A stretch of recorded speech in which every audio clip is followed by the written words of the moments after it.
देखिए, जो कल दुखद घटना हुई है उससे पूरा देश एक तरह से शॉक हो गया है, हम्बा हो गया है कि डबल इंजन की सरकार है।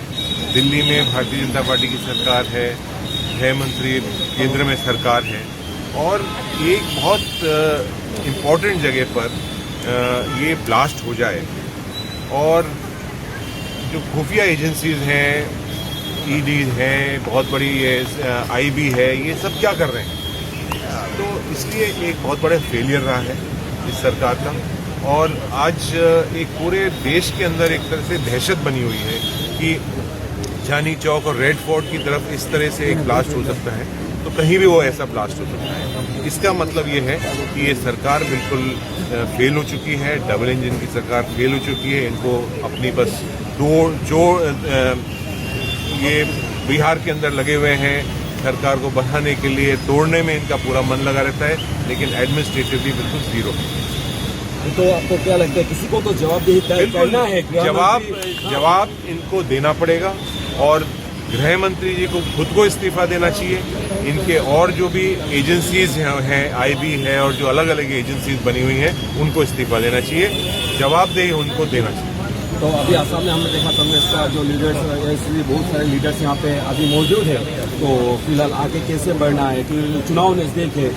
देखिए, आज हमारी कुछ मीटिंग्स हैं। सबसे पहले मैनिफेस्टो कमेटी की मीटिंग हो रही है, उसके हमारे अखिल भारतीय कांग्रेस कमेटी के जो इंचार्ज हैं मैनिफेस्टो के, टीएस सिंहदेव, वो बहुत हमारे सीनियर लीडर हैं, छत्तीसगढ़ से के रहने वाले हैं और मंत्री भी रहे हैं, वो हमारे साथ आज आए हुए हैं। जो अलग अलग प्रदेशों के अंदर जिस तरह से मैनिफेस्टो बनता है उसके बारे में हमें जानकारी देंगे। ये मैनिफेस्टो जो होगा कांग्रेस पार्टी का, ये कोई हम राजीव भवन में बैठ के नहीं बनाने वाले, या कोई दिल्ली में एयर कंडीशन कमरे में नहीं बनाएंगे। ये जनता का मैनिफेस्टो होगा, जो जनता चाहेगी वो मैनिफेस्टो के अंदर होगा। अलग अलग क्षेत्र के लोग हैं, चाहे वो बराक वैली हो, चाहे वो चाय बागान के लोग हों, चाहे हमारे ट्राइबल साथी हों, चाहे वो नॉर्थ बैंक के हों, चाहे वो गुवाहाटी के हों, चाहे सिटी के हों, चाहे वकील हो, चाहे डॉक्टर हो, चाहे इंजीनियर हो, चाहे बेरोजगार युवा हो, चाहे महिलाएं हों, इन सभी जो समस्याएं हैं वो हमारे कांग्रेस के मैनिफेस्टो के अंदर आएंगी।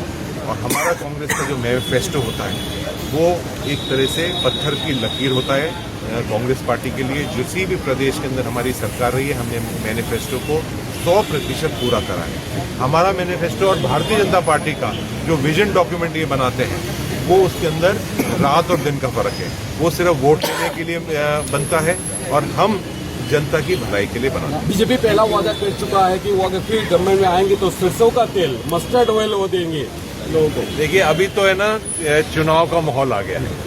आप उनसे कहेंगे, मांग करेंगे कि चांद को ले आओ नीचे और गुवाहाटी के अंदर रख दो चांद को, तो वो भी रखने के लिए तैयार हो जाएंगे। आप देख रहे हैं कि बिहार के अंदर अभी चुनाव हुआ और चुनाव के पहले 10-10 हज़ार रुपये हर महिला को बांट दिए।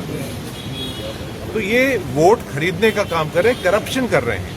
अभी आसाम के अंदर हमने देखा कल 100 रुपये के अंदर, इनको पिछले 4.5 साल तो याद आया नहीं गरीबों के बारे में, अब इनको एकदम से याद आ गया, चुनाव आ गया जब 100 रुपये के अंदर ये तेल और नमक और चीनी और ये सब 100 रुपये में देने वाले। 4.5 साल तो लोग भूखे मरे, और जब चुनाव आ जाए, जब आप इस तरह के करप्शन के लिए और लुभाने वाली ऐसी चीजें दे दें। अभी तो और बहुत सारी स्कीमें आने वाली है, लेकिन आसाम की जनता जानती है, इनको देख लिया है।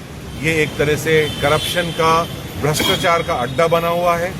जिस तरह का आसाम के अंदर सही बोलते हैं पूरे देश के लोग कि सबसे करप्ट मुख्यमंत्री है तो हिमंता बिस्वा शर्मा है, ये बात बिल्कुल सही है।